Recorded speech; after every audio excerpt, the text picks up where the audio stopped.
संश्लेषित रेशे और प्लास्टिक। देखिए, हम जानते हैं हमारे आसपास जितनी भी चीज़ें होती हैं वो या तो प्राकृतिक होती हैं या कृत्रिम होती हैं। जैसे हम जो कपड़े पहनते हैं वो या तो प्राकृतिक या कृत्रिम स्रोतों से मिलने वाले रेशों से बनते हैं। रेशों का उपयोग हम और कई चीज़ों के लिए करते हैं। आपको यहाँ पे सारणी दी गई है जिसमें आपको रेशों के प्रकारों को लिखना है। जैसे बोरा जो बनता है वो प्राकृतिक रेशों का बनता है। आजकल जो चावल की बोरियां या गेहूं रखने वाली बोरियां आ गई हैं वो प्लास्टिक के रेशों का भी इस्तेमाल किया जाता है। वैसे ही कुछ पदार्थ हैं जैसे rayon, nylon, Dacron, terylene, Durban, ये सभी संश्लेषित अर्थात कृत्रिम रेशे हैं। संश्लेषित रेशों में बने वस्त्र अत्यधिक टिकाऊ होते हैं। इनमें सिकुड़न नहीं आती, ये बहुत जल्दी सूख जाते हैं, इन्हें इस्त्री करने की भी आवश्यकता नहीं होती। संश्लेषित रेशे क्या होते हैं? ऐसे रेशे जो छोटी छोटी इकाइयों से मिलकर बनी हों और एक बड़ी श्रृंखला का निर्माण करती हों, जिसकी प्रत्येक छोटी इकाई एक रासायनिक पदार्थ हो। इस प्रकार की छोटी इकाइयों से मिलकर बनी बड़ी इकाई को बहुलक या पॉलीमर कहते हैं। यहाँ एक संश्लेषित रेशे का चित्र दिखाया गया है। यह एक मोती को माला के समान होती है। बहुलक क्या होते हैं? बहुलक प्रकृति में पाए जाने वाले कोई भी पदार्थ को हम बहुलक कह सकते हैं, जो क्योंकि हर एक पदार्थ छोटी छोटी इकाइयों से मिलकर बना होता है। उदाहरण के लिए कपास एक बहुलक है जो सेल्यूलोज कहलाता है। सेल्यूलोज बड़ी संख्या में ग्लूकोज इकाइयों से बनता है। रबर, रेशम, लकड़ी इत्यादि बहुलक है। इसी प्रकार मनुष्यों द्वारा कारखानों में बनाए गए प्लास्टिक पाइप, बोतलें, बाल्टियाँ आदि से भी बहुलक बनते हैं। संश्लेषित रेशों के प्रकार। ये रेशे कई प्रकार के होते हैं जैसे रेयॉन रेशम का कृत्रिम रूप है कह सकते हैं। जैसे 19वीं रेशम जो है कीट से प्राप्त होता है। ये इसकी बनावट बहुत सुंदर होती है और यह बहुत महंगा होता है। तो रेशम को कृत्रिम रूप से बनाने का प्रयास 19वीं शताब्दी में वैज्ञानिकों ने किया और रेशम के समान ही गुणों वाले रेशे को प्राप्त किया, जिसे रेयॉन कहते हैं। इसका गुण रेशम के जैसे होने के कारण इसे कृत्रिम रेशम भी कहा जाता है। यह कास्ट लुगदी के रासायनिक उपचार से प्राप्त निर्मित रेशा है जो रेशम से सस्ता होता है। रेयॉन में कपास मिलाकर चादरें तथा ऊन मिलाकर गलीचे भी बनाए जाते हैं। नायलॉन भी मानव निर्मित रेशा है। इसे बनाने में किसी भी प्राकृतिक कच्चे माल का उपयोग नहीं होता है, इसलिए नायलॉन को प्रथमतः पूर्ण रूप से संश्लेषित रेशा कहा जाता है। यह मजबूत होता है, हल्का, प्रत्यास्थ और चमकीला रेशा होता है जो धुलाई में भी आसान होता है और कपड़ों के निर्माण में नायलॉन बहुत अत्यधिक प्रचलित है। इसकी मजबूती के कारण इससे पैरासूट, रस्सी, मोजे, ब्रश, पर्दे इत्यादि भी बनाए जाते हैं। पॉलिएस्टर, यह भी संश्लेषित रेशा है। इसके बने कपड़ों में सिलवटें नहीं पड़ती हैं, सरलता से धुलाई हो जाती है। टेरिलीन एक लोकप्रिय पॉलिएस्टर है। इसके बहुत महीन रेशे खींच सकते हैं। इस प्रकार PET एक ऐसा पॉलिएस्टर है जिसका उपयोग बोतल बनाने में, बर्तन बनाने में, फिल्टर्स बनाने में, तार और अन्य उपयोगी सामग्री बनाने में किया जाता है। पॉलिएस्टर, पॉली प्लस एस्टर, अर्थात पॉलिएस्टर जो है एस्टर का बहुलक है। इससे बने कपड़े पॉलीकॉट, पॉलीवूल, टेरिकॉट आदि नामों से जाने जाते हैं। पॉलीकॉट पॉलिएस्टर और कपास का मिश्रण है, जबकि पॉलीवूल पॉलिएस्टर और नाम से ही पता चलता है ऊन का मिश्रण है। एक्रेलिक, हम सर्दियों में स्वेटर, शॉल, कंबल आदि का उपयोग करते हैं। अधिकतर स्वेटर, शॉल हम प्राकृतिक ऊन का बना पसंद करते हैं, परंतु इनमें से कुछ प्राकृतिक नहीं होते हैं बल्कि ये संश्लेषित रेशे से बने होते हैं। इन संश्लेषित रेशों को जिनसे गर्म कपड़े बनते हैं एक्रेलिक कहा जाता है। ये वस्त्र अपेक्षाकृत सस्ते होते हैं। संश्लेषित रेशे अधिक टिकाऊ तथा पहुंच के भीतर होने के कारण अधिक लोकप्रिय हैं। संश्लेषित रेशों के गुणधर्म। आपने प्राकृतिक एवं कृत्रिम रेशों को जलाकर देखा होगा। देखने वाला क्रियाकलाप जरूर किया होगा, अगर नहीं किया है तो कर देखें। कृत्रिम रेशे जो है गर्म होने के बाद पिघल जाते हैं, इसलिए ये बहुत ज़्यादा हानिकारक होते हैं। क्यों? क्योंकि अगर ऐसे कपड़ों में आग लग जाती है तो ये पिघलकर पहनने वाले व्यक्ति के शरीर में चिपक जाते हैं और ज़्यादा नुकसान कर सकते हैं। जबकि जो प्राकृतिक रेशे होते हैं वो पिघलते नहीं हैं, वो धुआं बनकर उड़ जाते हैं। प्लास्टिक, आप सब प्लास्टिक से तो परिचित हैं, पर प्लास्टिक का रासायनिक रूप होता है एथीन का बहुलक। प्लास्टिक भी एक संश्लेषित रेशा है और एक बहुलक है। सभी तरह के प्लास्टिक में उनकी इकाइयों की व्यवस्था एक ही प्रकार की नहीं होती है, या कभी रेखीय हो सकती है तो कभी तिर्यकबद्ध व्यवस्थाएं भी हो सकती हैं।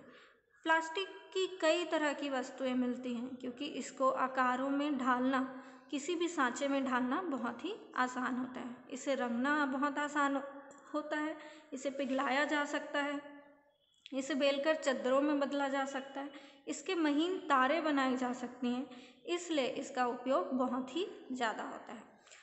Polythene, poly plus ethene plastic का ही एक उदाहरण है जो पॉलीथीन की थैलियाँ बनाने के काम आता है।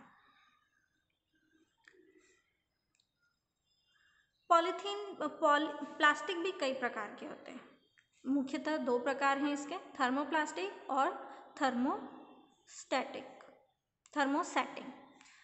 कुछ वस्तुएं ऐसे प्लास्टिक जो गर्म करने पर आसानी से मुड़ जाते हैं या अपना आकार बदल लेते हैं, उन्हें हम थर्मोप्लास्टिक कहते हैं। उदाहरण के लिए पॉलीथीन, पीवीसी, इनका उपयोग खिलौने, कंघी, बर्तन इत्यादि बनाने में होता है। इन प्लास्टिकों से बनी चीज़ों को एक बार सांचे में ढाल लिया जाता है तो इन्हें गर्म करके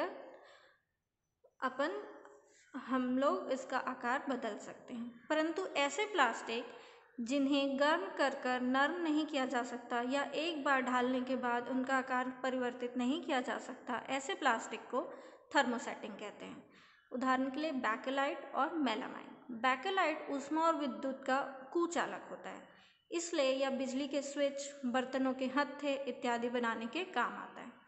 मेलामाइन यह एक बहुत उपयोगी प्लास्टिक है। यह आग का प्रतिरोधक होता है और अन्य प्लास्टिकों की अपेक्षा ऊष्मा को अधिक क्षमता से सहन कर सकता है। इसका उपयोग अधिक सहनशील होने के कारण, ऊष्मा का सहनशील होने के कारण फर्श की टाइलें, रसोई के बर्तन, अग्नि प्रतिरोधक कपड़े आदि बनाने में किया जाता है।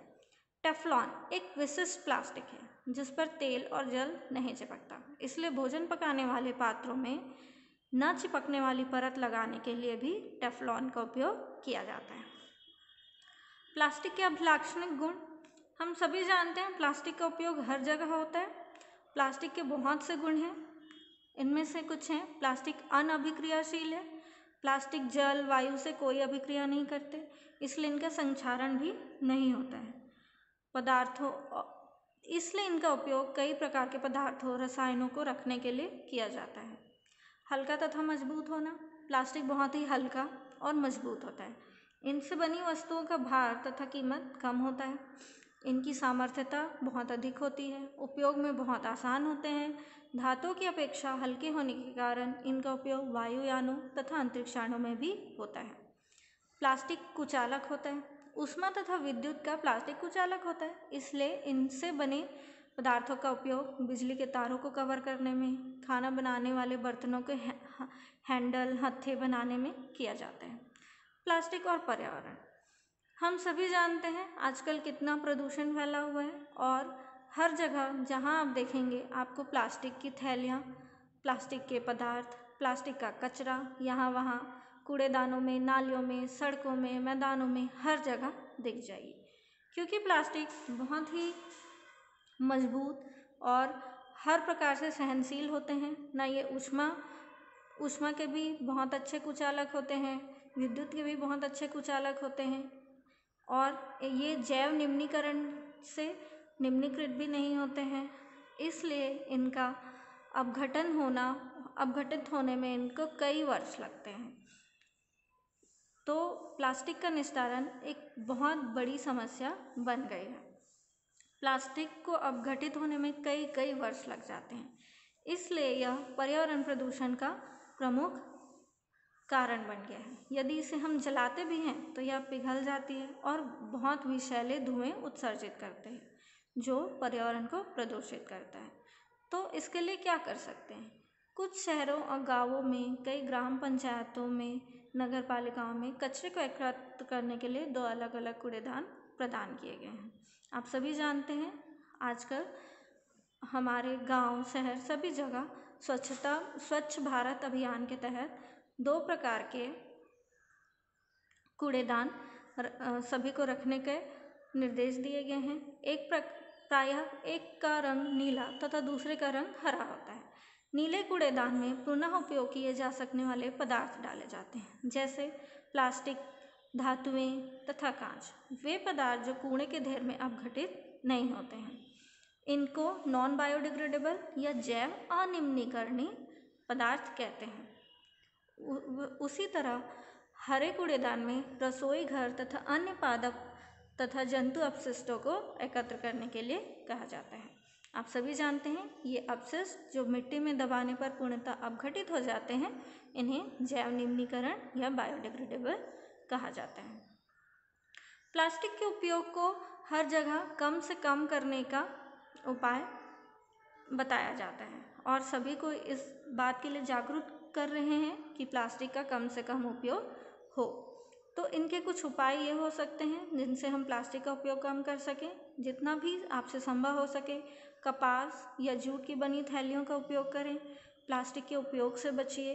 अपशिष्ट को जैव निम्नीकरण तथा जैव अनिम्नीकरण में अलग से निस्तारण करें। प्लास्टिक अपशिष्ट को पुनः चक्रित किया जा सकता है। इसके लिए 4R का सिद्धांत है, जिसे याद करिए। Reduce, reuse, recycle, recover. अर्थात रिड्यूस मतलब उपयोग कम से कम करिए। रीयूज, जहाँ तक हो सके जो प्लास्टिक की चीज़ें हैं उन्हें पुनः उपयोग करने की कोशिश करें। रिसाइकल मतलब पुनः चक्रित करें। अगर आपकी प्लास्टिक की चीज़ें खराब हो गई हैं तो उन्हें रिसाइकलिंग के लिए दे दें। रिकवर, जो रिसाइकल किया गया पदार्थ है आपका, उसको फिर से प्राप्त करिए। इस तरह से हम पर्यावरण में प्लास्टिक की उपलब्धता को या प्लास्टिक के प्रदूषण को कम कर सकते हैं। अब यहाँ कुछ प्रश्न उत्तर दिए गए हैं जिन्हें आप कॉपी पे लिखेंगे। हमने इस अध्याय से सीखा है कि हमारे आसपास बहुत सारे कृत्रिम और मानव निर्मित रेशे होते हैं तथा प्राकृतिक रेशे होते हैं। मानव निर्मित रेशे जितने उपयोगी हैं उतने ही पर्यावरण के लिए प्रदूषण भी हैं। जहाँ तक हो सके हमें पर्यावरण प्रदूषण को कम करते रहना है। अभ्यास के प्रश्न हैं, आपको इनको अपनी कॉपी में लिख लेना है।